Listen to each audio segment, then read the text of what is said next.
मेरी आँख खुली तो मैंने खुद को अपनी स्कूल क्वीन की मम्मी के साथ पाया और तभी वो नींद से जाग गई। उनको देखकर तो मैं शर्म के मारे लाल हो गया था। मैंने तुरंत अपनी आंखें बंद की और भागकर बाथरूम में घुस गया। वहाँ मैंने ठंडे पानी से अपना मुंह धोया ताकि मैं खुद के अंदर चल रही हलचल को शांत कर सकूं। ये सब कुछ सिर्फ 3 दिन पहले की उस तूफानी रात की वजह से हो रहा था। उस वक्त मेरा नया जन्म ही हुआ था और मैंने खुद को बेघर पाया, लेकिन साथ ही मुझे एक जादुई ताकत मिली थी जो किसी को भी मेरी तरफ खींच सकती थी। जब भी मैं उस ताकत को इस्तेमाल करता, लोग मेरी तरफ ऐसे खींचे चले आते जैसे उन पर कोई जादू हो गया हो। यही वजह थी कि जब बाई जी वहाँ से गुजर रही थी तो वो मेरे पास रुक गई। बारिश में पूरी तरह भीगे हुए मुझे देखकर वो धीरे से नीचे बैठी और उन्होंने ममता भरी निगाहों से मेरी तरफ देखा और पूछा, इतनी तेज बारिश है, तुम घर क्यों नहीं जाते? घर? मेरा तो अब कोई घर ही नहीं है। मैंने उस अनजान सड़क को देखते हुए कहा। मेरा गला अपने आप भर आया और आवाज धीमी हो गई। उन्होंने हैरानी से पूछा, क्या तुम घर से भाग कर आए हो? नहीं, ऐसा नहीं है। मैंने अपना सिर नीचे कर लिया। मुझे समझ नहीं आ रहा था कि मैं अपनी हालत उन्हें कैसे समझाऊं, लेकिन मुझे उस वक्त ये अंदाजा बिल्कुल भी नहीं था कि उस औरत का देखने का तरीका मेरे लिए धीरे धीरे बदल रहा था। उनकी आंखों में एक अजीब सी चमक आई और उन्होंने बेहद प्यार से मुझसे कहा, क्या तुम मेरे साथ घर चलोगे? मैंने तुरंत अपना सिर ना हिलाया। मेरा इनकार इतना धीमा था जैसे कोई मच्छर गुनगुना रहा हो। नहीं, परेशान मत होइए, मैं खुद अपने रहने की जगह ढूंढ लूंगा। लेकिन किसको पता था कि वो तेजी से आगे बढ़ेगी और उन्होंने झट से मेरा हाथ पकड़ लिया और अगले ही पल मैं सीधा उनकी गर्म और नरम बाहों में जा गिरा। लेकिन इस बात की उन्हें कोई परवाह नहीं थी। उन्होंने मुझे गोद में उठाया और सीधा सड़क किनारे खड़ी अपनी गाड़ी की तरफ चल पड़ी। कुछ ही देर में गाड़ी एक शानदार और बड़ी विला के सामने आकर रुक गई। उन्होंने फिर से मुझे उठाया और गाड़ी की सीट से नीचे उतारा। उन्होंने मुस्कुराकर कहा, कैसा लगा? मेरा ये घर काफी बड़ा है ना, हमारे रहने के लिए जगह बहुत ज्यादा है। घर का दरवाजा खोलकर वो मुझे भीगे हुए को ही अपनी बाहों में लिए अंदर चली गई। मेरा दिल तेजी से धड़कने लगा। मैंने हिम्मत करके कहा,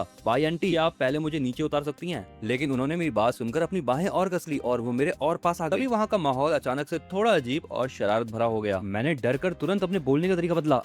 बाय आंटी। उन्होंने कान के पास आकर धीरे से कहा, शाम हो गए, अच्छे बच्चे बनो, अब हुई ना सही बात? चेहरे पे एक अजीब सी स्माइल आई और उन्होंने बड़े मन से मुझे नीचे उतारा। वैसे आते वक्त गाड़ी में ही मुझे उनके बारे में सब पता चल गया था। वो एक डिजाइन कंपनी में बड़ी ऑफिसर थी। आज वो किसी काम से बाहर निकली थी और उन्होंने सोचा नहीं था कि उन्हें मैं इस तरह सड़क पर मिल जाऊंगा। उन्होंने कहा कि मुझे पहली नजर में देखते ही उन्हें मुझसे लगाव हो गया था। अब ये लगाव भी था या कुछ और, मुझे नहीं पता। आखिर मैंने न्यूज में बहुत कुछ सुना है, हमें लोगों की पर्सनल लाइफ बड़ी अजीब और क्रेजी होती है। मैं तो बस यही उम्मीद कर रहा था कि इस बाई दीदी के दिमाग में मेरे लिए कोई अजीब ख्याल ना चल रहा हो। जाओ गर्म पानी से नहा लो। उन्होंने ये कहते हुए मेरा हाथ पकड़ा और बाथरूम की तरफ ले गई। जैसे ही मैं कपड़े उतारने लगा, मैंने देखा कि वो अभी भी वहीं खड़ी थी और हिली नहीं। बाई आंटी, आप अभी तक बाहर क्यों नहीं गई? उन्होंने अपनी आगे झुकाई और कहा, मैं भी तुम्हें ज्वाइन करना चाहती हूँ। ये कहते हुए उनके चेहरे पे एक स्माइल आई जो थोड़ी बेबसी और थोड़ी शरारत से भरी थी। ये बात सुनकर तो मैं शर्म से एकदम लाल हो गया। मैं हड़बड़ाते हुए बोला, आंटी, लड़के और लड़की में फर्क होता है ना? लेकिन वो और भी ज्यादा मुस्कुराने लगी। लेकिन तुम तो इतने प्यारे हो, मैं तो तुम्हें ज्वाइन करूंगी। उन्होंने अपने होठ थोड़े खोले। उनका खूबसूरत रूप पूरे बाथरूम में ऐसा दिखाने लगा। मैं बस एक बेचारी सी स्माइल दे सका। मैंने सोचा नहीं था कि उनका ऐसा शरारती रूप भी होगा। अभी वो अचानक हंसी। तुम्हें परेशान करने में बड़ा मजा आता है। आंटी तो बस तुमसे मजाक कर रही थी। घर में किसी लड़के के कपड़े नहीं है तो तुम अभी इस नाइट सूट से काम चला लो। उन्होंने अपना मुंह पकड़कर हंसा और फिर घूमकर बाथरूम से बाहर चली गई। उनके जाते ही मैंने बिना वक्त गवाए अपना नहाना खत्म किया। नहाने के बाद दरवाजा खोला। मैंने वो कपड़े उठाए जो कि एक पिंक कलर का टेडी बियर वाला नाइट सूट था। सच बताओ, उसे पहनने के बाद मुझे बहुत अजीब लग रहा था। मेरा दिल अजीब सी शर्मिंदगी से भर गया। मुझे नहा लिया क्या? दरवाजे के बाहर से अचानक बाई आंटी की आवाज आई। बाई आंटी, एक मिनट रुकिए, मैं अभी तैयार नहीं हूँ। जब नहा लिया है तो तुम झूठ क्यों बोल रहे हो? उनकी आवाज में एक अजीब सा छेड़ने वाला अंदाज था जो बड़े होने के साथ साथ बड़ा प्यारा लग रहा था। मैंने अपनी आंखें नीचे कर ली क्योंकि मेरी हिम्मत नहीं थी उनसे आंखें मिलाने की। मेरे दिल की धड़कन तेजी से बढ़ गई थी। उन्होंने अपनी बोहें थोड़ी ऊपर उठाई। तो क्या तुम सजा पाने के लिए तैयार हो? मेरा दिमाग घूम गया और मैं उल्टा पुल्टा बोलने लगा। बाई आंटी, मुझसे गलती हो गई। बदमाश, आंखें बंद करो। तभी मेरे कान में मुझे उनकी खुश मिजाज हंसी सुनाई दी। बहुत अच्छे। और फिर कपड़ों के सरसराने की हल्की सी आवाज आई। मेरे दिल में एक अजीब सा ख्याल आया। पहली बार मिलने के बाद भी ये रिश्ता इतना करीबी लग रहा था। मैं बहुत खुश हूँ। उन्होंने धीरे से कहा, ठीक है, अब आंटी को नहाना है, तुम जल्दी से बाहर जाओ। मैंने अंदर ही अंदर अपना गुस्सा काबू किया। इतनी बड़ी विला में क्या कोई दूसरा बाथरूम नहीं होगा? लेकिन उनका मजाक देखकर मुझे लगा अगर मैंने पूछा तो कोई नई परेशानी खड़ी हो जाएगी। बाई आंटी, मैं अपने गंदे कपड़े पहले बाहर ले आता हूँ। उन्होंने पास की वॉशिंग मशीन की तरफ इशारा किया। उनकी आवाज में एक हुक्म था। जरूरत नहीं है, वही रख दो, मैं बाद में धो दूंगी। मैं उनसे बहस नहीं कर सकता था, इसलिए घूमकर बाथरूम से बाहर आ गया। मैं हॉल में आके सोफे पर बैठ गया और बस चुपचाप इंतजार करने लगा। लेकिन तभी मेन गेट अचानक खुला और एक लड़की अंदर आई।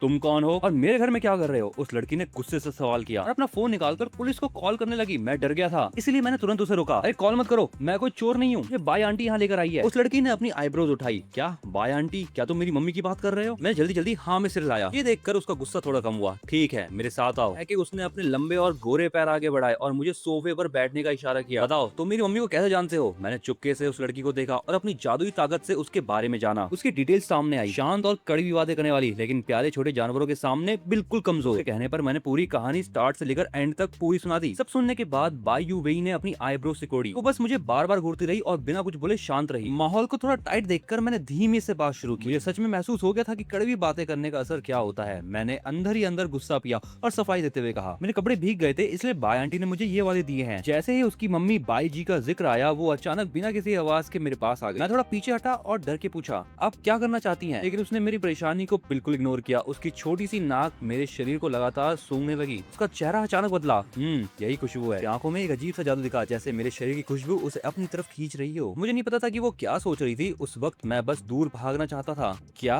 खुशबू? मैंने बेचारी आवाज में पूछा, लेकिन मेरी बात खत्म होने से पहले और मेरे पीछे हटने से पहले ही अगले ही पल मेरा बैलेंस बिगड़ा और उसने मुझे सोफे पर गिरा दिया। उसके दोनों गोरे हाथों ने मेरे सिर के दोनों तरफ पकड़ लिया। बाई यू वही सीधे मेरे ऊपर आ गई। गुस्से वाले निगाहों से मुझे देखते हुए बोली, बताओ ये नाइट सूट किसका है? मेरा चेहरा गर्म हो गया। मैं हकबकाते हुए बोला, मुझे नहीं पता। उसने एक तीखी स्माइल दी। क्यों, डर गए क्या? बिल्कुल नहीं, मैं तो बस थोड़ा शर्मा रहा हूँ। अजीब स्माइल के साथ और पास आई। क्या तुम चाहते हो कि मैं तुम्हें छोड़ दूं? उसकी मम्मी के मुकाबले बाई यूवेई का शरीर एकदम फ्लैट था। मैं बस जल्दी से उससे पीछे छुड़ाना चाहता था। अगर मेरी सारी बातें मानोगे तो मैं तुम्हें छोड़ दूंगी। मैं सोच में पड़ गया, ये ठीक नहीं है ना? मेरा दिमाग पूरी तरह घूम गया था। उसने चालाकी से हुक्म दिया, जल्दी बोलो कि मैं सबसे खूबसूरत हूँ। उसने अपने शरीर को मेरे और ऊपर झुका लिया। इन माँ बेटी का नेचर बिल्कुल एक जैसा था। मैंने आखिर में कह ही दिया, आप सबसे खूबसूरत हैं। बाई यूवेई की होठों पर स्माइल आई। घर आने के बाद ये उसकी पहली स्माइल थी। ओए, तुम दोनों क्या कर रहे हो? तभी बाथरूम का दरवाजा झटके से खुला। बाई आंटी टॉवल लपेटकर बाहर आई। अपनी बेटी को मेरे साथ इस अजीब हालत में देखकर उनका चेहरा अचानक गुस्से से लाल हो गया। लेकिन बाई यूवेई ने बस उन्हें एक बार देखा और मुझे दबाने की ताकत कम नहीं की। यूवेई, जल्दी उठो वहाँ से। मूगे को तुम्हारा ऐसा करना अच्छा नहीं लग रहा होगा। मम्मी, क्या आप चाहती हैं कि मैं मूगे को छोड़ दूं? तुम उसे डरा रही हो। मम्मी बेटी की इस लड़ाई के बीच नीचे दबा हुआ मैं बहुत ज्यादा शर्मिंदा महसूस कर रहा था। आखिरकार बाई यूवेई ने मुझे जाने दिया। यूवेई, तुम्हें मूगे में इतना इंटरेस्ट क्यों आ रहा है? एक माँ होने के नाते वो जानती थी कि उनकी बेटी हमेशा सबसे दूर रहती है। वो कभी किसी के पास नहीं जाती। लड़कों से बात करना तो दूर की बात थी। बाई यूवेई की निगाहें मुझ पे टिकी थी। मम्मी, क्या आपको इस बात की कोई परवाह नहीं है? आपने इस लड़के को अपना नाइट सूट पहनाया है। अरे ये तो बस अभी के लिए है, मैं कल इसके लिए नए कपड़े खरीद लूंगी। मैं तो बस हैरान हूँ। मूगे के शरीर में एक अलग खुशबू है जो मुझे ना चाहते हुए भी अपनी तरफ खींच रही थी। मैं इससे ज्यादा और नहीं सुन सकता था। मैंने जल्दी ही उनकी इस अजीब बात को बीच में ही रोका। अरे मुझे लेकर परेशान होने की जरूरत नहीं है। जैसी सुबह होगी मैं खुद यहाँ से चला जाऊंगा। लेकिन मैंने सोचा नहीं था कि बाई आंटी और बाई यूवेई दोनों एक साथ बोल उठेगी। तुम्हें जाने की क्या जरूरत है? वो दोनों एक के बाद एक बोलने लगी। उन्होंने मुझे मना करने का मौका ही नहीं दिया। क्या तुम हमसे दूर रहना चाहते हो? बाई आंटी ने बात काटते हुए कहा, रात काफी हो गई है, पहले खाना खा लेते हैं। कल सुबह मैं तुम्हारा इंतजाम कर दूंगी रहने का। खाना खाने के बाद मैं सीधा सोने चला गया। ऊपर वाले फ्लोर पर उन दोनों माँ बेटी का कमरा था और कुछ खाली कमरे भी थे। बाई आंटी चाहती थी कि मैं उनके फ्लोर पर रहूं, लेकिन मैंने पक्का फैसला किया और फर्स्ट फ्लोर पर ही रुका। इस अनजान घर की छत को देखते हुए मेरा दिल बहुत हैरान था। आज जो कुछ हुआ वो किसी सपने जैसा लग रहा था। खैर, ये सारी बातें सोचते सोचते मैं सो गया। ये पूंछ बिल्कुल एक छोटे कुत्ते जैसी है। कितनी प्यारी है ना? पता नहीं कितनी देर बाद नींद में ही मेरे कानों में एक साफ आवाज सुनाई दी। मुझे महसूस हुआ जैसे कोई चीज धीरे धीरे मेरे शरीर के नीचे वाले हिस्से को सहला रही हो। मैं हिलना चाहता था लेकिन मेरा शरीर बिल्कुल नहीं हिल पा रहा था। अजीब सा एहसास काफी देर तक रहा। मुझे लगा बुरा सपना खत्म हो गया है, लेकिन किसको पता था कि कुछ ही देर बाद नीचे से मुझे किसी ने फिर से पकड़ लिया। मुझे लगा कि मैं कोई बुरा सपना देख रहा हूँ। लेकिन सुबह उठकर मैंने देखा कि मेरी बेडशीट मैंने ओढ़ी नहीं थी और कोई उड़ा के चला गया था मुझे। मैं अपना सर खुजाने लगा और अंदर ही अंदर पक्का फैसला किया, आगे से सोने से पहले रूम का दरवाजा बंद करके सोऊंगा। लड़के जब बाहर आते हैं तो उन्हें अपनी हिफाजत खुद करनी चाहिए। मुंह धोकर तैयार होने के बाद मैं हॉल में आया। वहाँ सिर्फ बाई आंटी अकेले थी। गुड मॉर्निंग बाई आंटी, मैंने उन्हें विश किया और उनके सामने वाले सोफे पर जाके बैठ गया। लेकिन जैसे ही मैंने एक कदम आगे बढ़ाया, उन्होंने मेरा हाथ पकड़ लिया। उन्होंने मुझे अपनी तरफ खींचते हुए पास की जगह दिखाई। यहाँ बैठो, यहाँ अच्छा है। खाना खाने लगा। उनके हाथ में खाने की चीज को मेरे होठों के पास घूमते देखकर मैंने बेचारी हालत में अपना मुंह खोला, लेकिन वो सॉसेज सीधे मेरे मुंह में नहीं गया, बस मेरे होठों को ही हल्का सा छूकर निकल गया। मैंने हैरानी से ऊपर उनकी तरफ देखा। बाई यूवेई भी मेरे पास खड़े उस सॉसेज को देख रही थी। मेरा दिल किया कि मैं उसे एक अजीब सा लुक दूं। मैंने सोचा क्या वो मेरे साथ फ्लर्टिंग कर रही है। मैंने फिर ऊपर देखा। इस बार बाई यूवेई ने मुझे और परेशान नहीं किया। उसकी आंखों में एक अजीब सी खुशी थी। सच में मूगे बिल्कुल एक छोटे पपी की तरह प्यारा है। उसकी आंखों का लुक देखकर मैंने जल्दी से खाना निकला और तुरंत बोला, बाई आंटी मेरा पेट भर गया। मैं जैसे ही खड़ा होकर जाने लगा, अगले ही पल बाई यूवेई ने मुझे रोक लिया। मूगे तुम कहाँ जा रहे हो? वो मैं अपने कमरे में जा रहा हूँ। मैं अंदर से अच्छी तरह जानता था कि मेरा ये रूप उसके लिए बहुत ज्यादा अट्रैक्टिव था। ऐसे चलना ठीक नहीं होगा। लेकिन तभी बाई यूवेई ने एक शानदार सूट आगे बढ़ाया। ये लो, इस कपड़े को ले जाओ और चेंज कर लो। कुछ देर में हम दोनों बाहर चलेंगे। हम यांगचंग यूनिवर्सिटी के अंदर गए। बाई यूवेई ने मुझे खास तौर पर समझाया, गाड़ी से उतरने के बाद मेरे बिल्कुल पीछे रहना। वहाँ की लड़कियां जो कुछ भी कहे, खासकर जो खूबसूरत लड़कियां हैं, उनकी तरफ बिल्कुल ध्यान मत देना। वो अच्छी तरीके से जानती थी कि मेरा जादू लड़कियों पर कितना असर करता है। तभी मेरे नजरों के सामने एक ऊंची पॉइंटेल वाली लड़की आई। वो कोने में चुपचाप बैठकर कोई पेंटिंग बनाने में खोई हुई थी। उसका चेहरा एकदम सादा और शांत था। आसपास का पूरा शोर शराबा उसके लिए पूरा गायब था। कोई भी चीज उसके ध्यान को भटका नहीं पा रही थी। मैं बाई यूवेई के साथ उसके पास गया। मेरी नजर उसकी ड्राइंग बोर्ड पर पड़ी। उसकी बनाई गई इतनी बेहतरीन पेंटिंग देखकर मैं सच में हैरान रह गया। शाओबी, क्या पेंटिंग पूरी हो गई? आवाज सुनकर वो लड़की धीरे से हमारी तरफ घूमी। उस सुंदर से चेहरे पर अब कोई भी हलचल नहीं थी। उसने एकदम ठंडी आवाज में अपने दिल की बात कही, हाँ खत्म हो गई। तो चलो अपना सामान समेटो और बाहर चलने की तैयारी करो। लड़की ने अजीब तरह से अपना सिर हिलाया और धीरे से पूछा, पर जाना कहाँ है? तुम्हारे रोज के इस्तेमाल का सामान खरीदने। हमारी बात हुई थी ना? ओह, मैं तो ये बिल्कुल भूल गई थी। उन दोनों की बात सुनकर मुझे ऐसा लग रहा था कि मैं किसी अलग ही दुनिया में आ गया हूँ। ठीक उसी वक्त उस लड़की की नजर अचानक मुझ पर ठहरी। ठहरे। देखकर बाई युवई ने तुरंत आगे बढ़कर मुझे अपने पीछे छिपा लिया। पल भर में वहाँ का माहौल एकदम शांत और भारी हो गया। बाई युवई ने जल्दी से बात संभालते हुए कहा, ये मेरी दोस्त शाओ शाओ भी है। वो एक फॉरेन स्टूडेंट है, उसे यहाँ की आम बातों का ज्यादा पता नहीं है, तुम उसकी वजह से डरना मत। मेरी जानने की इच्छा अचानक बहुत बढ़ गई। मैंने मनी मन सोचा और तुरंत अपनी जादुई ताकत चालू कर दी ताकि देख सकूं कि इसके अंदर क्या खूबियां छिपी हैं। भोली भाली, दूसरों पर निर्भर रहने वाली और प्यारे जानवरों को पसंद करने वाली। जैसे ही मैंने भोली भाली वाला टैग देखा, मैं तुरंत समझ गया कि शाओ भी मुझे इतनी मासूम और अलग सी क्यों लग रही थी। रही बात दूसरों पर निर्भर रहने की, तो उसकी इसी मासूमियत की वजह से वो चाहती थी कि उसका कोई ख्याल रखे, लेकिन उसका प्यारे जानवरों को पसंद करना मेरे दिल में न जाने क्यों एक अजीब सा डर पैदा कर रहा था। अभी मैं अपनी ही सोच में डूबा हुआ था कि शाओ भी अचानक बोल पड़ी, युवई ये कौन है? इसका नाम मूगे है। थोड़ा और आगे बढ़ा, आखिरकार वो युवई की सहेली थी, तो उसे दीदी कहना बिल्कुल सही होता। शाओ भाई दीदी नमस्ते, मैं मूगे हूँ। मूगे भाई तुम मुझे बहुत पसंद हो। उसकी ये बात सुनते ही मैं वहीं का वही हैरान रह गया। भाई युवई का चेहरा भी अजीब सा हो गया, उसका दिमाग पूरी तरह चकरा गया था। एक तरफ उसकी पक्की सहेली थी और दूसरी तरफ उसका प्यारा भाई। ये बाई युवई की ये पहला मौका था जब उसने शाओ भी को खुद से इतनी हिम्मत दिखाते देखा था। अभी हम दोनों इस झटके से संभल भी नहीं पाए थे कि शाओ भी अचानक घूमी और वापस अपने ड्राइंग बोर्ड के पास चली गई। उसने तेजी से ब्रश उठाया और फटाफट हाथ चलाने लगी। कुछ मिनटों में उसके ऊपर एक साफ तस्वीर उभर कर आ गई। उसमें एक सीधा साधा लड़का था जिसे एक लड़की ने अपनी बाहों में भींच रखा था। जितना उस पेंटिंग को देखता उतना लगता कि मैं ही वो लड़का हूँ। शाओ भी ने धीरे से ब्रश रखा, बड़े ध्यान से उस कागज को उठाया और अपनी गर्दन घुमाकर वो पेंटिंग मेरी तरफ बढ़ा दी। उसके इस तोहफे को देखकर मैं बहुत बड़ी मुश्किल में फंस गया था। मैं कुछ पल के लिए ठहर गया, हाथ आगे बढ़ाने की मेरी हिम्मत नहीं हो रही थी। आखिरकार बाई युवई बिल्कुल मेरे बगल में खड़ी थी। मैं भला ऐसे कैसे हाथ बढ़ा सकता था? ये सीधे सीधे आफत को बुलावा देने जैसा था। मुगे ये तुम्हारे लिए मेरा तोहफा है। कॉमिक्स में सब ऐसा ही करते हैं क्या? कॉमिक्स? मैं ये बात सुनकर थोड़ा उलझन में पड़ गया। अभी तो वो तोहफे की बात कर रही थी और अगले ही पल कॉमिक्स पे आ गई। कॉमिक्स के हीरो और हीरोइन जब पहली बार मिलते हैं तो एक दूसरे को तोहफा देते हैं। शाओ भी ने अपना सिर झुकाया और बड़ी सादगी से ये बात बताई। ठीक इसी वक्त बाई युवई से और रुका नहीं गया और वो बीच में बोल पड़ी, भाई तुम ज्यादा मत सोचो, ये बस कॉमिक्स ज्यादा पढ़ती है, इसीलिए उसी दुनिया में खोई रहती है। भले ही पेंटिंग में उस्ताद है पर इसके दिमाग में बस कॉमिक्स बनाने का भूत सवार रहता है। इतना कहकर बाई युवई ने खुद अपना हाथ आगे बढ़ाया और शाओ भी के हाथ से वो पेंटिंग चपट ली। क्योंकि ये शाओ भी की तरफ से तुम्हारे लिए तोहफा है तो इसे मैं तुम्हारे लिए रख लेती हूँ। वो ये बात कहती रही और उसने उस पेंटिंग को अपने पास छुपा के रख लिया। मुझे उसे छूने का एक मौका भी नहीं दिया। शाओ भी ने बस धीरे से अपना सिर हिला दिया। थोड़ी देर बाद शाओ भी फिर से एकदम शांत हो गई। वो बिल्कुल हमारे पीछे पीछे चल रही थी। बाई युवई चाहती थी कि उसकी सहेली उसके थोड़े से पास आए पर उसने ना में सिर हिला के मना कर दिया। युवई के दिल में अचानक थोड़ा पछतावा हुआ। उसे लगा कि उसे अपने भाई को साथ लाना ही नहीं चाहिए था। गाड़ी के पास पहुंचकर बाई युवई ने आगे वाली सीट का दरवाजा खोला। शाओ भी तुम आगे बैठ जाओ। वो अपनी सीट बेल्ट बांधते हुए मनी मन सोच रही थी कि मुझे पीछे अकेला बिठा देगी, इस तरह उसे डर नहीं रहेगा कि कोई लड़की मेरे पास आएगी। नहीं मैं वहाँ नहीं बैठूंगी। शाओ भी ने आगे बैठने से मना कर दिया जिससे बाई युवई का पारा अचानक बढ़ गया। शाओ भी बात मानो। बाई युवई मुंह से तो कह रही थी पर वो अंदर से बहुत अच्छी तरह जानती थी कि ये सहेली पीछे बस इसलिए बैठना चाहती है ताकि वो मेरे नजदीक रह सके। लेकिन शाओ भी ने फिर से अपना सिर हिला दिया और उसके नजरों का निशाना अब भी बिल्कुल मुझ पर ही था। ये देखकर मैंने खुद ही बात संभाली। युवई दीदी ऐसा करते हैं, आगे मैं बैठ जाता हूँ। मेरी खुद की हिम्मत नहीं हो रही थी कि मैं शाओ भी के साथ पीछे बैठूं। उसका वो बिना हिचकिचाहट के देखना मेरे पूरे शरीर में एक अजीब सी घबराहट पैदा कर रहा था। के मुकाबले आगे वाली सीट ही मुझे थोड़ी तसल्ली दे सकती थी। बाई युवई को मेरा ये फैसला काफी पसंद आया। उसने सोचा आखिरकार मेरा भाई कितना समझदार है। उसने मुझे बड़े प्यार से आगे बैठते हुए देखा। तभी शाओ भी के चेहरे पे पहली बार कोई एक्सप्रेशन आया जैसे उससे उसका कोई प्यारा सा खिलौना छीन लिया गया हो। मेरा ख्याल रखते हुए बाई युवई ने गाड़ी की रफ्तार थोड़ी धीमी रखी, लेकिन इस आरामदेह रफ्तार का पीछे बैठी शाओ भी ने पूरा फायदा उठाया। वो धीरे धीरे अपनी जगह से खिसकी और चुपके से ठीक मेरी सीट के पीछे आके बैठ गई। और फिर शाओ भी का शरीर थोड़ा सा आगे झुका। उसके गोरे गोरे हाथ चुपके से सीट के ऊपर से आए और उसने पीछे से मुझे अपनी बाहों में जकड़ लिया। पल भर में उसने मेरे दोनों हाथों को इतनी जोर से पकड़ा कि मैं अपनी जगह से हिल तक नहीं पा रहा था। इस हल्की सी हलचल पर तुरंत बाई युवई का ध्यान गया। उसने गुस्से से पीछे की सीट की तरफ देखा और जोर से चिल्लाई, शाओ बी तुम आराम से पीछे नहीं बैठ सकती? उसकी आवाज आते ही गाड़ी का अंदर का माहौल एकदम ठंडा हो गया जैसे अचानक बर्फ जम गई हो। शाओ भी डर गई। उसने तुरंत अपने हाथ पीछे खींच लिए और शुक्र है कि उसने दोबारा ऐसी हरकत नहीं की। गाड़ी जल्द ही एक बड़े मॉल के दरवाजे पे आगे रुक गई। गाड़ी से नीचे उतरते ही बाई युवई ने सबसे पहले मुझे अपने पीछे छिपाया। फिर उसने शाओ बी का हाथ पकड़ा और उसे दूसरी तरफ ले गई। शाओ बी तुम उस तरफ जाके खड़ी रहो। नहीं मैं नहीं जाऊंगी। उसने झटके से अपना सिर उठाया और एक बार फिर से सबके सामने कह दिया,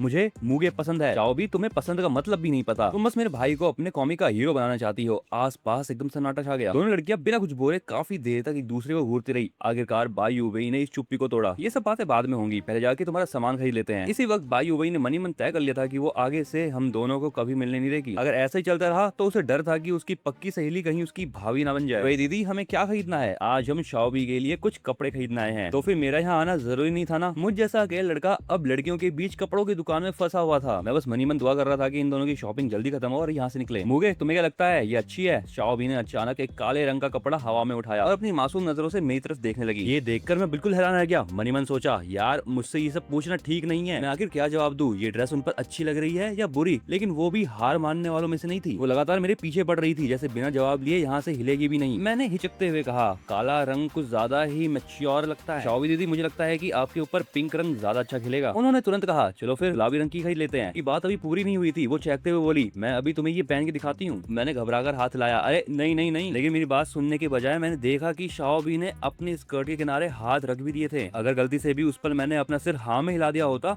तो मुझे पूरा यकीन था कि वो बिना झिझक के सबके सामने ऐसा कर देती। अभी यूवी दीदी कहती है कि इनमें कॉमन सेंस की भारी कमी है। मैंने उन्हें रोकते हुए कहा, शाओबी प्लीज अभी इसे बंद करो, घर जाकर आराम से ट्राई करना। वो मासूमियत से बोली, लेकिन घर पर मेरी मदद करने के लिए कोई तो होगा नहीं। अगर मुझे याद आया कि उनके घर वाले इस समय तो किसी काम से शहर से बाहर गए हुए हैं। ये सुनकर मेरे साथ खड़ी बायूबई ने लाचार होकर अपना माथा पीट लिया। उसने कहा, तो फिर तुम्हें मूगे की मदद लेनी पड़ेगी। ये सुनते ही शाओबी उम्मीदों से भरी आंखों से मुझे टकटकी लगाए देखने लगी। मैंने उनके घर वालों से वादा किया था कि मैं एक हफ्ते तक उनका ख्याल रखूंगा, इसलिए आखिर में हम उन्हें भी अपने ही साथ घर ले आए। उन दोनों को ऊपर के कमरे में भेजने के बाद मैं बुरी तरह थक चुका था और बेजान होकर सोफे पर पसर गया। पर मैं अभी चैन की सांस ले ही रहा था कि अचानक पीछे से दो कोमल हाथों ने आकर मेरी आंखों को मूंद दिया। पीछे से एक जानी पहचानी आवाज आई, चलो बताओ मैं कौन हूँ। मैंने मुस्कुराते हुए जवाब दिया, बाय आंटी। वो मुंह बनाकर बोली, धत तेरे की, बिल्कुल मजा नहीं आया। मैं तो सोच रही थी कि तुम गलत नाम लोगे, तुम्हें एक प्यारी सी सजा दूंगी। तभी मेरे पीछे खड़ी बाय आंटी ने अपना सिर आगे बढ़ाया। उनकी आंखों में शरारत साफ झलक रही थी। मैंने सफाई दी, अब इसमें मेरी क्या गलती है? आपकी आवाज ही इतनी सुरीली और अच्छी है कि कोई भी पहचान ले। वो हंसते हुए बोली, अरे झूठे कहीं के, मैंने तो जानबूझकर अपनी आवाज की टोन बदली थी ताकि तुम मुझे पहचान ना पाओ। ऐसा कहने के बाद उन्होंने मुझे गले लगा लिया। लेकिन तुमने चीटिंग की है और आंटी सजा देती है ऐसे लोगों को, उन्होंने ये फुसफुसाते हुए कहा। ठीक उसी पल जब मुझे लगा कि अब मेरा खुद पर काबू नहीं रहेगा, बाय आंटी अचानक रुक गई। उन्होंने अपना चेहरा मेरे और करीब लाया। अभी उनकी नाक मेरे कपड़ों के पास आई और वो मुझे लगातार सूंघने लगी और फिर एकदम सीरियस और पक्के लहजे में कहा, तुम में से यूवी की खुशबू तो आ ही रही है, लेकिन इसके अलावा किसी दूसरी की भी महक आ रही है। जी सुनते ही मेरे होश उड़ गए। भाई ये क्या सुपर पावर है? मुझे खुद को तो अपने अंदर से ऐसी कोई खुशबू नहीं आ रही थी। क्या तुम चोरी छुपे बाहर जाकर किसी और औरत को डेट कर रहे थे? उनके बात करने का तरीका पल भर में पूरी तरह बदल गया। उनका वो हमेशा रहने वाला शांत और समझदार स्वभाव पल भर में गायब हो चुका था। हमारे आसपास का माहौल इतना ठंडा और डरावना हो गया था कि मेरे रोंगटे खड़े हो गए। बोलते क्यों नहीं हो? क्या तुम डर गए? उनके चेहरे के इस अचानक और भयानक बदलाव ने मुझे अंदर तक डरा दिया था। अभी वो कोई मैच्योर औरत नहीं लग रही थी, वो अभी एक सन की प्रेमी लग रही थी। उनकी आंखों में मुझे खोने का डर, अजीब सा पागलपन और भयंकर जलन साफ देखी जा सकती थी। ये अभी के अभी बताओ, आखिर वो कौन सी औरत है? मैंने लड़खड़ाते हुए कहा, वो शाओबी दीदी है। ये शाओबी कौन है मुगे? या तुम मुझसे बोर हो गए हो और बाहर नई लड़की ढूंढ रहे हो? ये कहते हुए उनकी आवाज कांप रही थी। मैंने हार न मानते हुए पूरी ताकत से जुबान हिलाई, नहीं ऐसा नहीं है, आप गलत समझ रही हैं। मैंने हाफते हुए सफाई दी, शाओबी दीदी तो यूवी दीदी की क्लास में पढ़ती है, वो उनकी सहेली है। ओह, तो वो यूवी की क्लासमेट है। ये सुनते ही उन्होंने मुझे छोड़ा। मैं सोए बैठा और मैंने चैन की सांस ली। बाय आंटी का चेहरा बिल्कुल नॉर्मल हो गया, ऐसा लग रहा था कि अभी कुछ हुआ ही ना हो। वो फिर से नॉर्मल होके बोली, ये बच्चे भी ना, वैसे तुम दोनों को रास्ते में कोई परेशानी तो नहीं हुई? आंखों में फिर से वो पुराना प्यार और चिंता लौट आई थी। तुम लोगों को शाओबी स्कूल के आर्ट रूम में मिली थी, है ना? अभी बाय आंटी आगे बढ़ी, मुझे माफ कर देना शाओ मुगे, मैं ही बुरी हूँ जो मैंने तुम पे शक किया। उन्होंने सोफे पर बैठे मुझे एक बार फिर से अपनी बाहों में कसकर पकड़ लिया। मैंने मनी मन सोचा, माफी मांगना तो ठीक है आंटी, पर हर बात पर इस तरह करीब आना और गले लगना क्या जरूरी है? वो मुस्कुराते हुए मेरे सिर को सहलाने लगी। आंटी तो बस डर गई थी कि कोई बुरी औरत मेरे भोले भाले छोटे से मुगे को अपने जाल में ना फंसा ले। मैंने डरते हुए कहा, मुझे लगा कि आज तो आप सच में मेरी ऐसी तैसी कर देंगी। अरे नहीं, ऐसा थोड़ी ही है, उन्होंने फुसफुसाते हुए कहा। मुझे अच्छे से पता था कि ज्यादा से ज्यादा तुम बेहोश हो जाते। मैंने तुरंत पलटकर पूछा, बेहोश होने के बाद आप मेरे साथ क्या करती? लेकिन इस बार मुझे कोई जवाब नहीं मिला। जवाब के बजाय मुझे अपनी पीठ पर एक अजीब सी बर्फीली सिरन महसूस हुई। अब नियम साफ था, जब भी मेरे आसपास किसी दूसरी औरत की खुशबू आएगी तो ये बाय आंटी मेरी ऐसी तैसी कर देगी। खैर, उन्होंने मुझे तब तक अपनी गोदी में दबा के रखा जब तक उन्हें सीढ़ियों से किसी के नीचे आने की आवाज नहीं सुनाई दी। तभी ऊपर से बाई यूवई और शाओ भी नीचे आते हुए दिखाई दी। यूवई ने नीचे आते ही कहा, अभी तो ठीक से सुबह भी नहीं हुई है मम्मी। उसे जैसे ही देखा कि मैं उसकी माँ की गोद में सिमटा हुआ बैठा हूँ, उसका एक्सप्रेशन तुरंत चेंज हो गए। बाय आंटी ने बड़े आराम से कहा, अरे यूवई, मैं तो बस छोटे को थोड़ा सा प्यार कर रही थी और मजाक कर रही थी। यूवई ने सस्पेंस भरी नजरों से देखा, आपकी बात सुनने में थोड़ी अजीब लग रही है। अपने बेटी के इस शक पर बाय आंटी बस धीरे से मुस्कुरा दी। उनके हाथ अभी मुझे जकड़े हुए थे। यूवई ने तेजी से मेरे गर्दन को देखा। मैंने बात बिगड़ती देख तुरंत बीच में कूद के कहा, अरे कोई बात नहीं यूवई दीदी, बाय आंटी तो बस मेरे साथ खेल रही थी। मैंने जानबूझकर झूठ बोला ताकि माँ बेटी के बीच कोई नया झगड़ा ना शुरू हो जाए। तभी वहीं खड़ी शाओबी की आंखें थोड़ी अजीब और सुस्त सी लगी। वो सीधे मेरी तरफ बढ़ने लगी और बोली, मैं भी छोटे मुगे के साथ खेलना और लाड करना चाहती हूँ। उन्होंने आगे बढ़कर अपनी दोनों बाहें फैला दी। मुगे, मुझे गले लगाओ। उन्होंने इस बात की रत्ती भर भी परवाह नहीं की कि मैं पहले से ही बाय आंटी की मजबूत गिरफ्त में हूँ और सीधा आके उन्होंने मुझे अपने बाहों में जकड़ लिया। अरे यार, क्या मुसीबत है, मैं उन दोनों के बीच किसी सैंडविच की तरह फंसा हुआ था। ये देखकर बाय आंटी का पारा चढ़ गया। उन्होंने कड़क आवाज में कहा, तुम ही शाओबी हो? अपने हक को इस तरह किसी और के साथ बांटते देख बाय आंटी का सब्र टूट रहा था। वो मुझे सिर्फ अपने लिए चाहती थी। उन्होंने झटके से अपने हाथ मेरी कमर से हटाए और आगे बढ़ के सीधे शाओबी के दोनों कंधों को पकड़ लिया। शाओबी स्वभाव से थोड़ी नासमझ और भोली थी। उन्हें समझ ही नहीं आया कि बाय आंटी अचानक क्यों भड़क रही है, पर इस बात से उनके मुझे पकड़ने के इरादे पर कोई फर्क नहीं नहीं पड़ा, वो बस मुझे वैसे ही जकड़ रही थी। बाय आंटी ने गुस्से को दबाते हुए कहा, क्या तुम मेहरबानी करके मेरे मूवे को छोड़ोगी? नहीं, मुझे नहीं छोड़ना, मुझे मूवे बहुत पसंद है। शॉबी ने मासूमियत से कह तो दिया, लेकिन उसको अंदाजा नहीं था कि आगे क्या हो सकता था। ये सुनते ही बाय आंटी की हाथों की पकड़ मेरे ऊपर और ज्यादा तगड़ी हो गई। मैं जान बचाने के लिए तुरंत चिल्ला के कहा, अरे रुको रुको, आप दोनों प्लीज ज्यादा एक्साइटेड मत हो। जब मैंने देखा कि समझाने से कोई फायदा नहीं हो रहा और दोनों में से कोई हाथ हटाने को तैयार नहीं है, तो मैंने अपना दिमाग दौड़ाया। मैंने झटके से उन दोनों की कमर पर अपनी उंगलियों से जोर जोर से गुदगुदी करना शुरू कर दिया। अरे मूवे रुको, ये क्या कर रहे हो? वो दोनों हंसते हुए ढीली पड़ गई। बस इसी मौके का फायदा उठाकर मैं फुर्ती से उन दोनों की बाहों के जाल से आजाद होकर बाहर कूद गया। इस समय उस पूरे कमरे में सिर्फ बाई युवे ही इकलौती ऐसी इंसान थी जिसके पास मुझे थोड़ी सेफ्टी महसूस हो रही थी। युवे ने भी बिना देर किए तुरंत मुझे अपने पीछे छुपा लिया और उन दोनों जुनूनी महिलाओं के सामने एक ढाल बनकर खड़ी हो गई। बाय आंटी ने अपनी कमर को सहलाते हुए मनी मन कहा, इस छोटे बदमाश ने जाते जाते मुझे गुदगुदी। लेकिन मजे की बात यह थी कि इस बार बाय आंटी गुस्सा नहीं हुई, बल्कि उनके गालों पर शर्म की एक हल्की सी लाली दौड़ गई। उनके शांत होते ही कमरे का वो भारी माहौल धीरे धीरे हल्का होने लगा। तब मैंने सुरक्षित दूरी का एहसास करते हुए बाय युवे के पीछे से अपनी गर्दन बाहर निकाली और बेहद गंभीर और सख्त आवाज में उन दोनों से कहा, मुझे आप लोगों के साथ रहने में या समय बिताने में कोई एतराज नहीं है, लेकिन आगे साथ रहने से पहले ये बेहद जरूरी है कि हमारी बीच कुछ सख्त नियम और शर्तें तय हो जाए। इस समय मैं लिविंग रूम की सीढ़ियों पे खड़ा होकर अपने सामने मौजूद उन तीनों महिलाओं को देख रहा हूँ। सच कहूं तो मुझे उनके साथ रहने में कोई परहेज नहीं है, लेकिन अपनी जान सलामत रखने के लिए पहले कुछ रूल्स को बना लेने में ही समझदारी थी। ये सुनते ही उन तीनों का ध्यान पूरी तरह मेरी तरफ खींचा चला आया। तो मैंने अब नियम बताने शुरू किए। पहला नियम, आज से हर इंसान दिन भर में बस मुझे सिर्फ एक बार ही गले लगा सकता है। एक बार ये तो बहुत ही कम है। मेरी बात अभी पूरी ही नहीं हुई थी कि बाय आंटी ने तुरंत बीच में टोकते हुए विरोध जताया। मैंने उनकी तरफ देखा और पूछा, फिर बाय आंटी आप दिन में कितनी बार गले लगना चाहती हैं? वो उंगलियों पर गिनती हुई बोली, मुझे सोचने दो, कम से कम 4,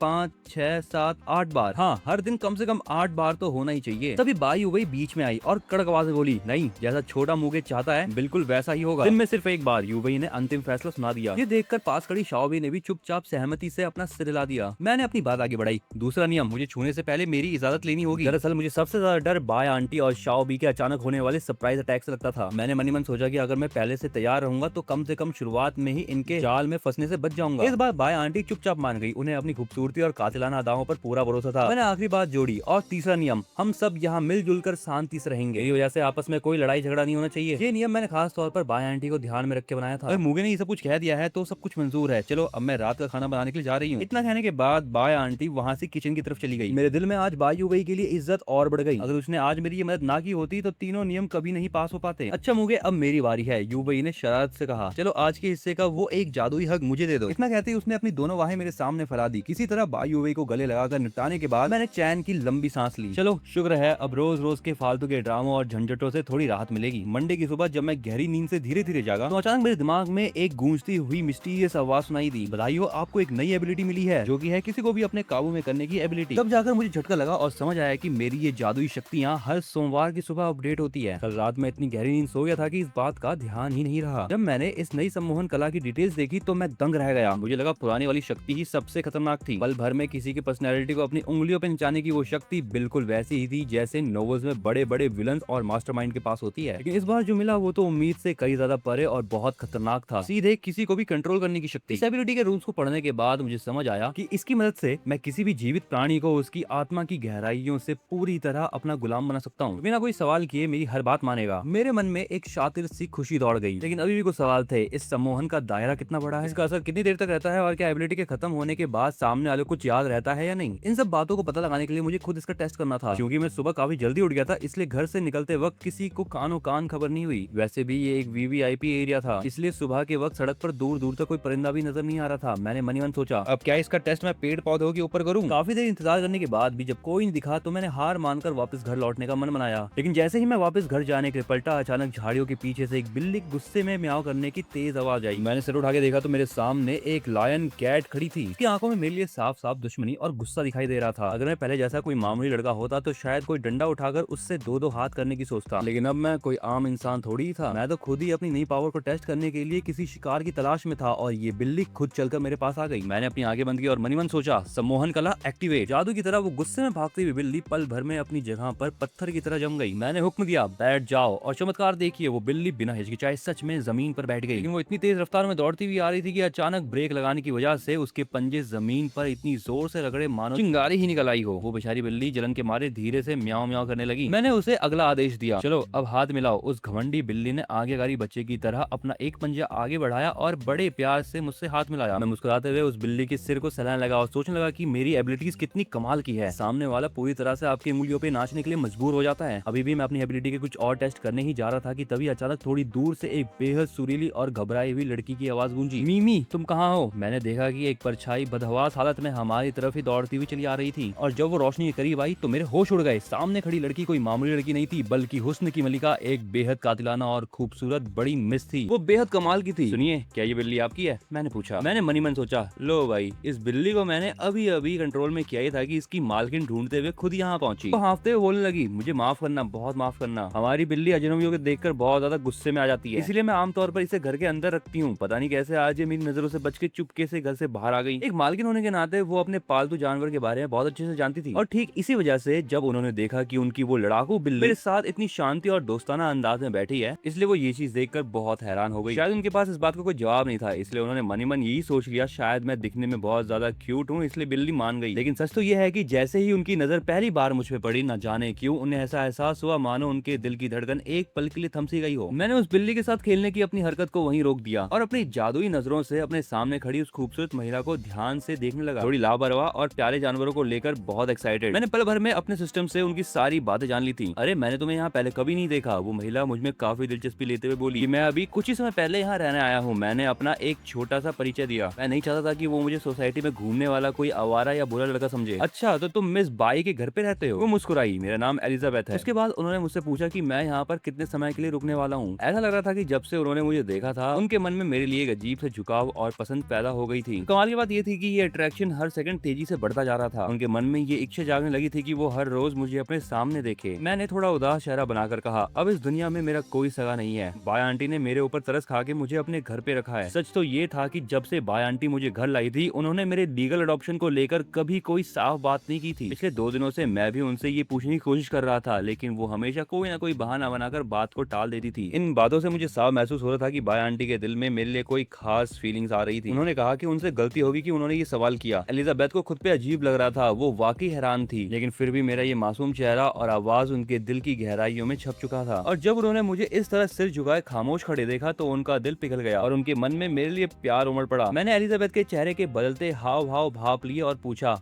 मैडम एलिजाबेथ आप ठीक तो हो ना? मुझे अच्छी तरह समझ आ रहा था कि ये सब कुछ मेरी उस अट्रैक्शन एबिलिटी का असर ही था, लेकिन हैरान करने वाली बात ये थी कि मैं तो जानबूझ के कुछ किया भी नहीं था। मेरी कंट्रोलिंग एबिलिटी तो सुबह से लेके अब तक सिर्फ और सिर्फ उस बिल्ली पर ही इस्तेमाल हुई थी। नहीं, मैं बिल्कुल ठीक हूँ मिस्टर। वो जल्दी से ही नॉर्मल हो गई। वो शर्माते हुए बोली, सॉरी मेरी वजह से तुम्हें थोड़ा अजीब लगा होगा। दरअसल अभी कुछ सेकंड पहले उनके मन में इतनी तीव्र इच्छा जागी थी, वो आगे बढ़ के मुझे गले लगाकर खूब सारा लाड प्यार दे। मुझे थोड़ी एक्साइटमेंट हुई तो मैंने पूछा, मैडम एलिजाबेथ आपके मुंह से जिस मिस्टर का जिक्र हुआ वो कौन है? उन्होंने कहा कि वो उनके हस्बैंड है, लेकिन काम के सिलसिले के कारण वो पिछले कई सालों से घर नहीं लौटे थे। उनकी ये बात सुनकर मैं सोच में पड़ गया कि अब मैं क्या जवाब दूं। 20 सालों से घर से गायब है और वो अकेले ही अपनी बेटी की परवरिश कर रही है। उसकी अभी की सिचुएशन किसी सिंगल मदर के नॉवल वाली लग रही थी। वो मुस्कुराकर बोली, सुनो जब भी तुम्हारा मन करे तो हमारे घर आ सकते हो। मेरी बेटी तुम्हें देखकर बहुत खुश होगी। सच तो ये था कि सिर्फ उनकी बेटी ही नहीं, वो खुद दिल बहुत तड़प रही थी। वो चाहती थी कि वो मुझे अभी के अभी ही अपने घर ले जाए। जी बिल्कुल, मुझे कभी मौका मिलेगा तो मैं जरूर आऊंगा। मैंने एक झूठी सी मुस्कान चेहरे पे लाते हुए सिर हिलाया। किसी तरह बात को संभालकर मैं वहाँ से पीछा छुड़ाकर घर लौट आया। घर आने के बाद मैंने बातों ही बातों में बाय आंटी के सामने एलिजाबेथ मैडम का जिक्र किया। बाय आंटी ने कहा कि वो उन्हें बस थोड़ा बहुत जानती है, लेकिन वो एक अच्छी औरत है, लेकिन फिर भी वो ये बात नहीं चाहती थी कि मैं उनके साथ ज्यादा कांटेक्ट में रहूं। बाय आंटी ने साफ साफ मुझे चेतावनी दे दी थी। मुझे डर था कि बाय आंटी कहीं फिर से अपने खतरनाक रूप में न आ जाए, इसलिए मैंने समझदारी दिखाई और उन्हें ये बिल्कुल नहीं बताया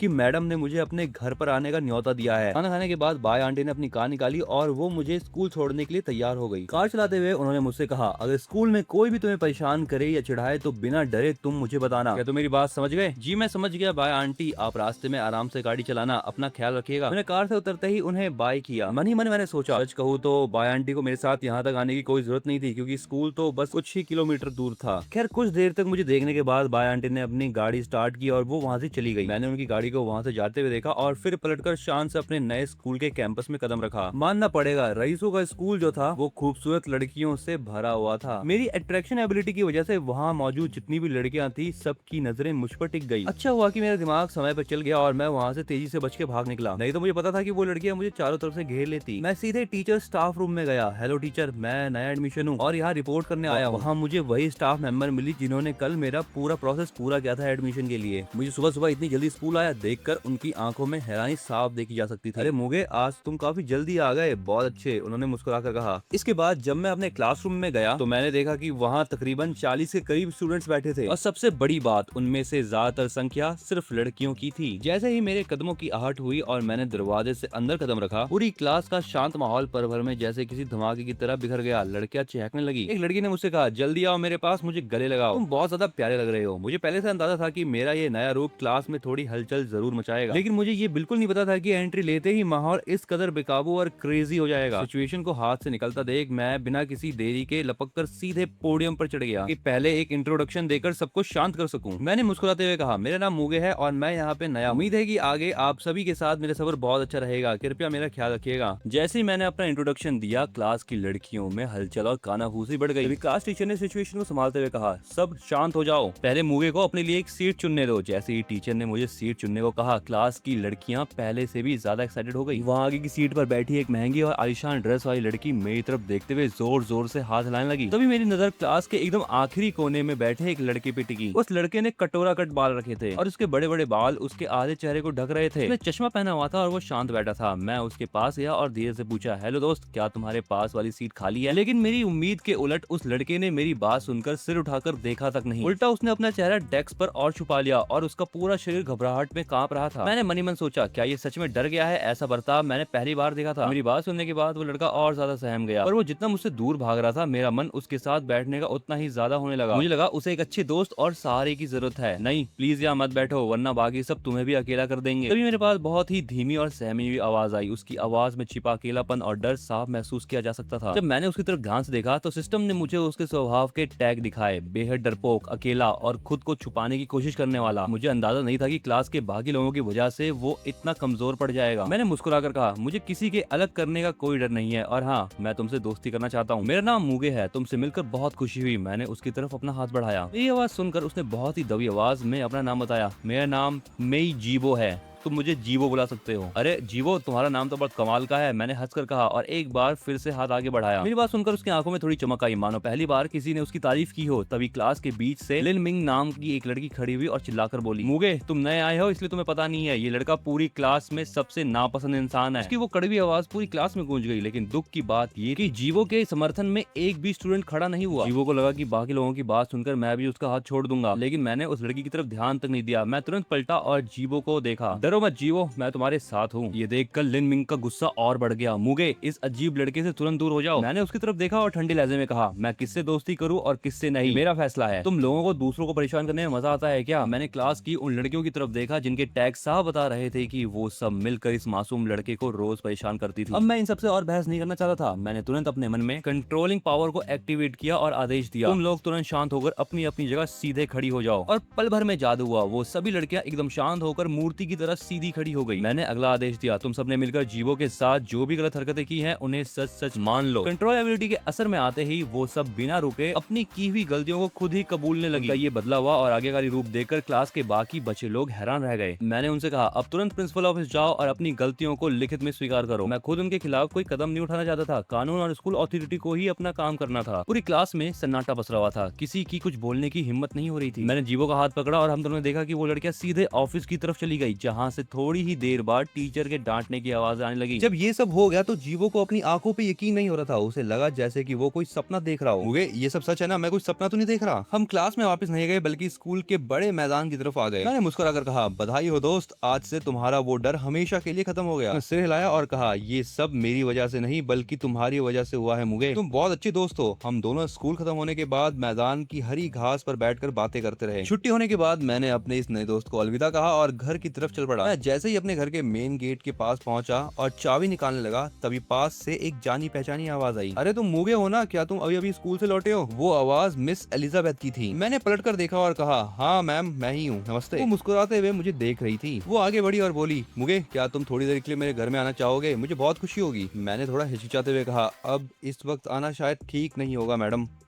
मुगे, मेरे घर में तुम्हारा स्वागत है। मैंने हिचकिचाते हुए कहा, एलिजाबेथ मैम, मुझे लगता है कि अब मुझे घर जाना चाहिए। थोड़ी देर में बाय आंटी भी वापस आती हुई होंगी। अगर बाय आंटी को जरा भी भनक लग गई मैं घर के बजाय आपके घर में वक्त बिता रहा हूँ तो वो वहीं पर क्लास ले लेंगी। मुगे, क्या तुम मुझसे डर रहे हो? उन्होंने शरारती अंदाज में पूछा। मैं जितना वहाँ से निकलने की कोशिश कर रहा था वो उतनी ही जिद के साथ मुझे रोकने की कोशिश कर रही थी। जी नहीं, ऐसी बात नहीं है, मैंने कहा। इस पर वो तुरंत बोली, अगर डर नहीं रहे तो फिर जाने की इतनी जल्दी क्यों है? ये कहते हुए वो मुझे थोड़ा सा खींचते हुए अपने घर के लिविंग रूम में ले आई। देखो और बताओ तुम्हें मेरा घर कैसा लगा? ये तो काफी हद तक हमारी बाय आंटी के घर जैसा ही है, मैंने चारों ओर देखते हुए कहा। दोनों घरों के लेआउट और बनावट लगभग एक जैसी ही थी। इसे देखकर एक पल के लिए तो मुझे भी ऐसा लगा कि मानो मैं गलती से अपने ही घर के किसी दूसरे हिस्से में आ गया हूँ। अच्छा, तो क्या तुम्हारी बाय आंटी मुझसे ज्यादा अट्रैक्टिव है? उन्होंने तुरंत एक पेचीदा सवाल दाग दिया। उनके इस तरह अचानक करीब आकर लगातार सवाल पूछने से मैं थोड़ा सा अजीब महसूस करने लगा। ओ, इस बारे में मुझे ज्यादा समझ नहीं है। इस सिचुएशन में मेरे पास अनजान बनने का नाटक करने के अलावा कोई रास्ता नहीं था। तुम आखिर मनी मन क्या सोच रहे हो? वो मेरे और करीब आते हुए धीरे से बोली और उनकी सुरीली हंसी कमरे में गूंज उठी। कुछ नहीं, मैं सच कह रहा हूँ, मैंने जवाब दिया। लेकिन उन्होंने शक भरी निगाहों से मेरी तरफ देखा। उनके चेहरे पर एक गहरी चमक थी और उनके चेहरे पर एक मुस्कान तैर रही थी। मैंने माहौल की उस बढ़ रही गंभीरता को कम करने के लिए कहा, एलिजाबेथ मैम, क्या आप थोड़ा सा प्लीज दूर हटोगी? मुझे लगा कि इस अजीब और करीबी माहौल को यही रोकना जरूरी है, वरना मेरी घबराहट और बढ़ती जाएगी। मैडम एलिजाबेथ, अगर किसी ने हमें इस तरह देख लिया तो बाहर कोई गलतफहमी पैदा हो सकती है। मैंने खुद को संभालते हुए कहा, कोई बात नहीं, इसकी चिंता मत करो। उन्होंने हंसकर मेरी बात को हल्के में उड़ा दिया। वैसे भी मैं कुछ गलत थोड़ी कर रही हूँ, मैं तो तुम्हें यहाँ पर बस कुछ फ्रूट्स खिलाने के लिए आई हूँ। मैंने थोड़ा हैरान होकर पूछा, क्या फ्रूट खिलाने के लिए इस तरह पास बैठना जरूरी है? नॉर्मली फल खिलाने के लिए तो नहीं, लेकिन जब मैं खुद तुम्हारे पास बैठकर खिलाना चाहती हूँ तो बात अलग है। क्या आप सचमुच सिर्फ फलों की ही बात कर रही है? मैंने पूछा। बिल्कुल, आखिर तुम और क्या सोच रहे थे? उन्होंने मुस्कुराते हुए मेरे सामने पाइनएप्पल की एक प्लेट रख दी। सामने सचमुच फ्रूट देखकर मेरी जान में जान आई और मैंने राहत की सांस ली। चलो अब अपना मुंह खोलो। जैसे ही वो फल का टुकड़ा आगे बढ़ाने लगी तभी अचानक सीढ़ियों से उतरते हुए एक लड़की की आवाज आई, मम्मी मुझे भी भूख लगी है। लड़की दिखने में मेरी क्लास की बाय युवई की उम्र की ही लग रही थी। वो सीढ़ियों के पास खड़ी होकर अपनी नींद से भरी आंखें मल रही थी। उसकी आवाज सुनते ही मैं घबराकर तुरंत सोफे के पीछे की तरफ थोड़ा झुक गया ताकि उसकी नजर मुझ पर ना पड़े। मेरी सांसें थम सी गई। मम्मी, आप वहाँ सोफे के पास अजीब तरीके से क्या कर रही हैं? उस लड़की ने उलझन भरी नजरों से अपनी माँ की तरफ देखा। कुछ नहीं बेटा, मैं तो बस थोड़ा सा योगा कर रही थी। मुझे लगा कि मेरा वजन थोड़ा बढ़ रहा है, इसीलिए फिटनेस का ध्यान रख रही हूँ। पापा तो वैसे भी घर पे नहीं रहते, फिर आप ये सब किसके लिए कर रही हैं? उस लड़की ने अपने बाल संवारते हुए थोड़े मजाक के लहजे में कहा, ओ, इस बात का अंदाजा तो तुम भी नहीं लगा सकती। मम्मी, आप बहुत अजीब सी बातें कर रही हैं। लड़की को माहौल में कुछ अलग लगा, इसलिए वो सीढ़ियों से नीचे उतरने लगी। अजीब नहीं बेटा, दरअसल आज मुझे अपनी पसंदीदा चीज जो मिल गई है। आपका तो हर काम 3 दिन का शौक होता है, मुझे अच्छी तरह पता है। लड़की ने अपनी माँ की बात को मजाक में उड़ाया। इस बार ऐसा नहीं है, इस बार मैं दिल से इसे पसंद करती हूँ। एलिजाबेथ ने जवाब दिया, लेकिन उनका इशारा सोफे के पीछे छिपे मेरी तरफ ही था। अच्छा छोड़िए, मुझे बहुत भूख लगी है, पहले मेरे लिए कुछ खाने का इंतजाम कीजिए। फ्रिज में केक रखा है, जाके खा लो। केक का नाम सुनते ही उस लड़की की आंखें चमक उठी। उसका पूरा ध्यान फ्रिज की तरफ चला गया। वो खुशी खुशी वहाँ से किचन की ओर गई। जैसे ही वो गई, मैडम ने धीरे से मुझसे पूछा, मुगे, मैं मेरी बेटी ज्यादा अच्छी लगी या मैं? इस मुश्किल सवाल को सुनकर मैंने समझदारी दिखाई और ऐसा जवाब दिया जिससे कोई नाराज ना हो। आप दोनों की खूबसूरती ही कमाल है, कोई कंपैरिजन नहीं किया जा सकता। तो बड़े चालाक निकले, मैडम ने आंख मारते हुए कहा। हालांकि वो मेरे इस जवाब से पूरी तरह सेटिस्फाई नहीं थी। झूठ बोलना अच्छी बात नहीं है मुगे। जैसे ही वो दोबारा बात आगे बढ़ाने लगी, मैंने मौका देखा और तुरंत उनकी पकड़ से खुद को छुड़ाकर वहाँ से बाहर की तरफ भागा। मैंने मनी मन कसम खाई, बाप रे, अगली बार भूल कर भी इनके घर नहीं आऊंगा। अपने घर वापस पहुंचकर भी मेरी घबराहट पूरी तरह शांत नहीं हुई। मैडम एलिजाबेथ वाकई ही बहुत साहसी थी कि अपनी बेटी की मौजूदगी में वो इस तरह बात कर रही थी। और सबसे बड़ी बात तो ये थी कि वो लड़की भी उसी स्कूल में पढ़ती थी जिसमें मैंने एडमिशन लिया था। अगर वो कभी स्कूल में मेरे सामने आ गई तो मुझे समझ नहीं आएगा कि मैं उससे किस मुंह से बात करूं। मुगे, तुम्हें घर लौटने में इतनी देरी कैसे हो गई? जैसे ही मैं अपने विचारों से बाहर आया, सामने बाई युवई खड़ी मिली। बाई युवई अचानक मेरे करीब आई। उन्होंने हवा में कुछ सूंघा और उनकी बोहें तुरंत सिकुड़ गई। अरे यार, ये लड़कियों की सूंघने की शक्ति इतनी तेज क्यों होती है? मैंने बात को संभालते हुए उससे कहा कि स्कूल में एक लड़की मिल गई थी। अच्छी बात ये थी कि बाई युवई ने खुद ही मान लिया कि ये खुशबू मेरी ही किसी क्लासमेट की वजह से आई होगी जो स्कूल के ड्रामा के दौरान करीब आई थी। अच्छा तो ये बात है मुगे, तुम सचमुच बहुत दयालु हो और मददगार इंसान हो। स्कूल में जीवों की मदद करने और उन शरारती लड़कियों को सबक सिखाने की पूरी कहानी सुनाने के बाद बाई युवई का दिल पिघल गया और उन्होंने इमोशनल होकर मुझे गले लगा लिया। छेड़ने वाले लोग सच में बहुत बुरे थे। अगर मैं तुमसे थोड़ा पहले मिल पाती तो कितना अच्छा होता। उसने अपना सिर मेरे गाल से सटाया और बहुत इमोशनल होकर धीरे से कहा, तुम बहुत प्यारे हो। हालांकि बाई युवई का ये लगाव एक दायरे में था, वहाँ ऐसा कुछ नहीं हुआ जिससे मुझे शर्मिंदगी महसूस हो। इसीलिए जब हम दोनों एक दूसरे से अलग हुए तो मुझे अचानक उस मासूम और भोली वाली शाओबी दीदी की याद आ गई। शाओबी ने खुद को कमरे में बंद कर लिया था, शायद वो अपनी किसी नई पेंटिंग के बारे में सोच रही होगी। मैं चुपके से चैन की सांस ली। इस समय मुझे उस मासूम लड़की से परेशान होने का कोई डर नहीं था। तुम थोड़ी देर बैठो, मैं किचन में जाकर कुछ खाने के लिए बनाती हूँ। ठीक है। शाओबी ने इतनी धीमी आवाज में बात की जिसे सिर्फ हम दोनों ही सुन सकते थे। बाई युवई से इस तरह छिपे निपटने की उसकी हरकत को देखकर मेरे लिए ये कहना मुश्किल था कि वो ऐसा जानबूझकर नहीं कर रही थी। क्या बात है, मैंने पूछा। बात यहाँ की नहीं है, तुम मेरे साथ आओ, शाओबी ने बेचैनी से कहा। शाओबी की बात खत्म होते ही वो मुझे जल्दी जल्दी से खींचकर ऊपर की तरफ ले जाने लगी। ये पहली बार था कि जब मैं किसी लड़की के कमरे में कदम रख रहा था। कमरा काफी बड़ा और चमकदार था। बालकनी के पास पेंटिंग करने वाला बोर्ड भी रखा था। शाओबी, आखिर तुम्हारी परेशानी क्या है? पेंटिंग्स के बारे में मैं तो कुछ नहीं जानता। ये पेंटिंग की बात नहीं है, बात ये है कि मेरे पेट में गड़बड़ हो रही है। ऐसा लग रहा है जैसे मेरा पेट फूला हुआ है। इतना कहकर शाओबी ने अपनी बोहें सिकोड़ी और अपना हाथ हल्के से पेट के निचले हिस्से पे रख दिया। क्या तुमने हाल ही में बहुत ज्यादा जंक फूड खा लिया है? मैंने थोड़ा चिढ़ाकर पूछा। जैसे मैंने सोचा था वैसा ही था। मैंने उसके पेट दर्द में मदद करी, लेकिन तभी वहाँ पे गुस्से में बा यूवई आ गई। शाओबी ने रूम का गेट बंद कर रखा था, इसके लिए वो बहुत ज्यादा भड़की हुई थी। मैंने बा यूवई को बताया मैं तो बस शाओबी की यहाँ पे मदद कर रहा था। शाओबी ने भी उससे कहा कि मैं उसकी मदद कर रहा था। मुगे, क्या तुमने सच में इसकी मदद की? बा यूवई ने मुझसे गुस्से में सवाल किया। उसकी आंखों में शक और नाराजगी साफ देखी जा सकती। मैंने तुरंत अपने हाथ हिलाए और कहा, नहीं नहीं यूवई दीदी, आप गलत समझ रही हैं, मैंने ऐसा कुछ नहीं किया। मतलब मैंने कुछ उल्टा सीधा नहीं करा। बा यूवई का गुस्सा अब 7वें आसमान पे था। उसने आगे बढ़कर शाओबी का हाथ पकड़ा और उसे डांटते हुए कहा, तुम सच में बुद्धू हो, तुम इसे यहाँ लाई, तुम्हें ये कोई डॉक्टर लगता है क्या? माहौल को और बिगड़ता देख मैंने हिम्मत जुटाई और आगे बढ़कर धीरे से बा यूवई का हाथ थाम लिया।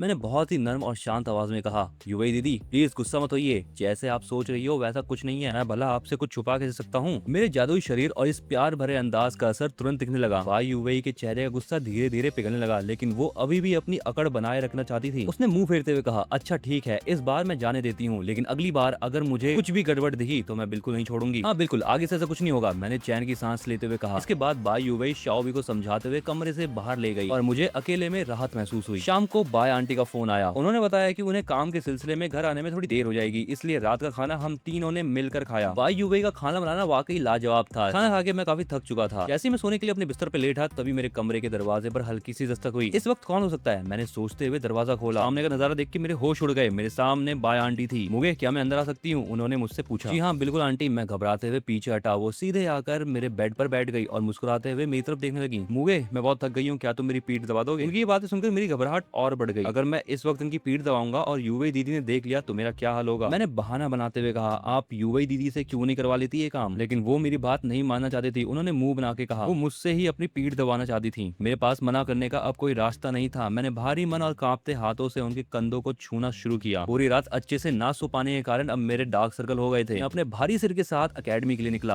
अकेडमी में अगले कुछ दिन बिना किसी बड़ी मुसीबत के आम दिनों की तरह गुजरे। कभी मैं अपने दोस्त जीबो के साथ वक्त बिताया तो कभी शाओबी मुझे जबरदस्ती अपनी पेंटिंग दिखाने के लिए खींच ले जाती। बाय आंटी ने सिक्योरिटी पर्पज से मेरा फोन अपने पास रख लिया था, इसलिए बाहरी दुनिया से मेरा कोई कांटेक्ट नहीं था। फ्राइडे का दिन था और कॉलेज की छुट्टी थोड़ी पहले ही हो चुकी थी। मैं हमेशा की तरह उस जगह पे खड़ा था जहाँ पर मुझको बाय आंटी लेने के लिए आती थी अपनी गाड़ी से। लेकिन उस दिन काफी देर बीत जाने के बाद भी वहाँ कोई नहीं आया। लगता है आज मुझे पैदल ही घर जाना पड़ेगा। वैसे भी यहाँ से घर बस 3 किलोमीटर दूर है। आधे घंटे चलूंगा तो पहुंच जाऊंगा। ये सोचते हुए मैंने पैदल ही चलना शुरू कर दिया। रास्ते के मोड़ और गलियों से गुजरते हुए मैं मेन चौराहे के रेड लाइट पर पहुंचा। मैं जैसे ही वहाँ पर मुड़ा मेरी नजर एक जानी पहचानी लड़की पर गई। वो शहर के सबसे अमीर परिवार की इकलौती बेटी थी जिसका नाम था हाओ दुओशी। उसे सब हाओ कहते थे, लेकिन मेरी जादुई शक्तियों की वजह से अब मुझे उसके टैक्स दिखने लगे। मेरे सिस्टम ने मुझे बताया कि वो अमीर घराने की बड़ी बेटी अत्यधिक सतर्क और शक्की मिजाज की वफादार लोगों को पसंद करने वाली लड़की है। मैंने सोचा कि मुझे इस लड़की से जितना दूर हो सके उतना दूर रहना चाहिए। मेरा और इसका कोई भी मेल नहीं है। खैर तभी हाओ ने अचानक अपनी नजरें घुमाई, सीधे मेरी आंखों में देखा और मुस्कुराते हुए खुद आगे बढ़कर बोली, अरे मुगे, तुम यहाँ क्या कर रहे हो? खैर बड़ी इसी के साथ हम यहाँ पे स्टोरी को एंड करते हैं। अगर तुम्हें इस स्टोरी के आगे का पार्ट देखना है तो फटाफट से चैनल को सब्सक्राइब कर लो, इस वीडियो को लाइक करना मत भूलना और ज्यादा से ज्यादा शेयर करो इस वीडियो को। अगर इस वीडियो पे रिस्पांस अच्छा रहा तो इसका सेकंड पार्ट बहुत जल्द आ जाएगा। तब तक के लिए तुम्हारी स्क्रीन पर कुछ और कमाल की वीडियोस आ रही होगी, तुम इसे भी चेकआउट करके जरूर देखना।